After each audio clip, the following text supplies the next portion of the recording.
Assalamualaikum warahmatullahi wabarakatuh. Kami dari kelompok 2 akan menyajikan materi Islam dalam kajian akademik keserjanaan. Selamat menyaksikan. Assalamualaikum warahmatullahi wabarakatuh. Perkenalkan, nama saya Arif Maulana. Saya akan mulai membacakan presentasi kami pada hari ini.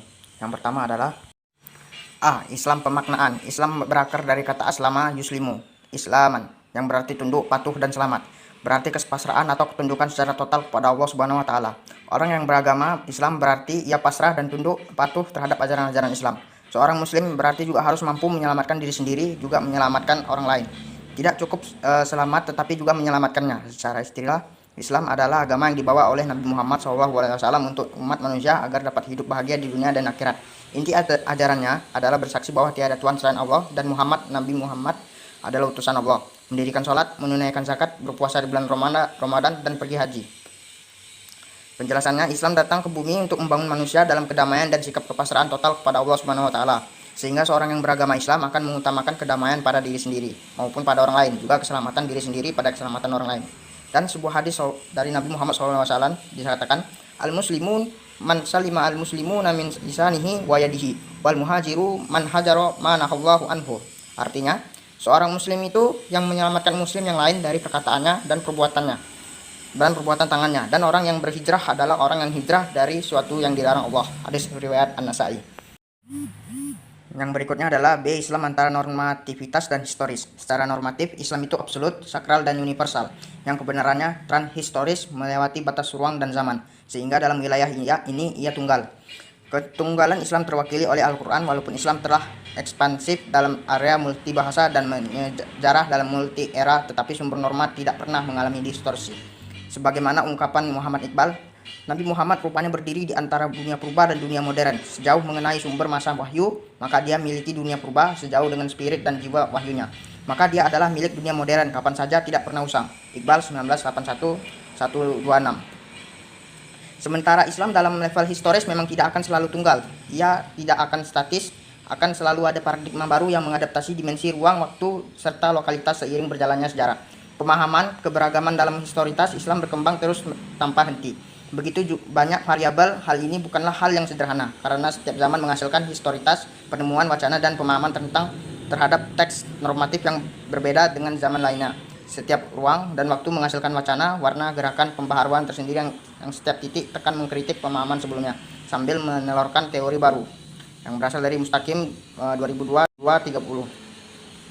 Logika dan pemahaman agama menurut Amin Abdullah memerlukan sebuah continuous proses untuk menjawab realitas perkembangan yang berbeda-beda agar nilai-nilai agama dapat mendorong perkembangan proses dan memperkaya konsep pembentukan peradaban manusia. Sekali lagi, heterogenitas pemahaman terhadap Islam terjadi sebagai proses dialektika antara teks yang sakral, konteks, dan rasionalitas manusia yang propan.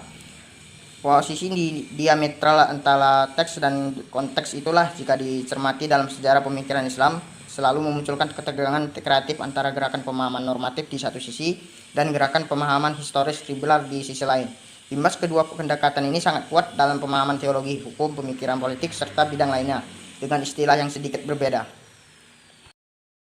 Ya, baiklah, nampaknya sudah selesai. Saya akhiri. Assalamualaikum warahmatullahi wabarakatuh. Bismillahirrahmanirrahim. Assalamualaikum warahmatullahi wabarakatuh. Saya Steviana Putri Begawan. Saya akan menyampaikan materi mengenai ruang lingkup Islam normatif dan historis, serta titik temu Islam normatif dan historis. Ruang lingkup Islam normatif dan historis. Secara komunal dan primitif, kata Islam atau syariah berarti jalan yang lurus, atau al-tariqah al-mustaqimah, atau masyarullah lil ibadi, ketentuan atau ajaran Allah Subhanahu wa taala bagi hambanya. Sedangkan kata Islam normatif atau normatif Islam terdiri atas dua kata, yaitu normatif dan Islam.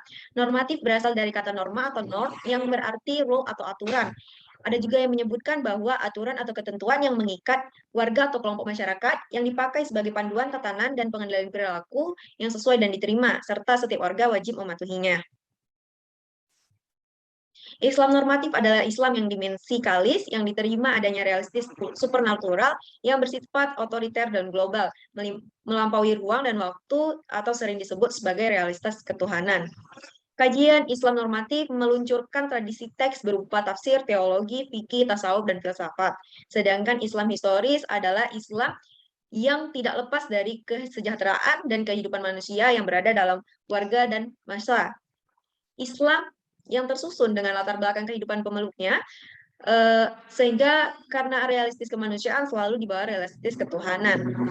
Kajian Islam historis melahirkan tradisi dan disiplin studi empiris, antropologi agama, sosiologi agama, psikologi agama, dan sebagainya.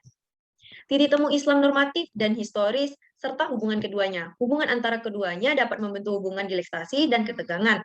Hubungan dialektis terjadi jika ada dialog bolak-balik yang saling menerangi antara teks dan konteks.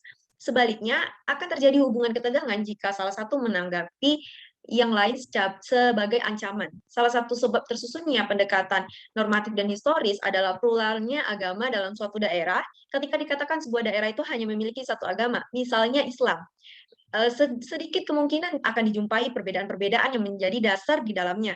Kebudayaan daerah setempat dapat menjadi nilai-nilai keagamaan masyarakat, akan menjumpai titik temu, sehingga konflik perbedaan tidak terlalu banyak. Tetapi, sebaliknya, jika ada sebuah daerah ditemukan lebih dari satu agama, toleransi menjadi harga mati, dan disinilah historis menjadi pahlawan tersendiri bagi masyarakat yang terlibat dengan pluralis keagamaan suatu daerah.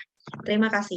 Assalamualaikum warahmatullahi wabarakatuh. Nama saya Aulia Selviraryani dengan NIM 12080226730. Di sini saya akan menjelaskan mengenai keterkaitan antara normatif dan historitas dalam studi Islam. Nah, normativitas dan historitas dalam studi Islam itu sangat erat kaitannya. Dapat dibuktikan bahwa semua ilmu pengetahuan bersumber dari Al-Quran yang menyangkut tentang normativitas dan historitas. Normatif dan historis memang sangat berkaitan dan tidak dapat dipisahkan karena normatif berisi tentang masalah ketuhanan dan historis berisi nilai kesejarahan di mana semua sejarah Islam adalah kehendak Allah Subhanahu wa taala. Inti dari keterkaitan antara normativitas dan historitas adalah semua ilmu pengetahuan baik agama maupun umum bersumber dari Al-Qur'an dan hadis. Nah, selanjutnya sumber pengetahuan, wahyu, akal, perasaan, dan intuisi. Sumber pengetahuan atau dengan kata lain, alat atau cara kita mendapatkan pengetahuan. Menurut para ahli filsafat, bisa dibagi menjadi 3 cara masing-masing disebut dengan empirisme, rasionalisme, dan intuisi wahyu. Sedangkan menurut Al-Quran, sumber pengetahuan itu ada indera atau akal, serta hati. Islam tidak hanya menyebutkan pemberian Allah Subhanahu wa taala kepada manusia berupa indera atau akal, tetapi juga menganjurkan kita agar menggunakannya dengan hati.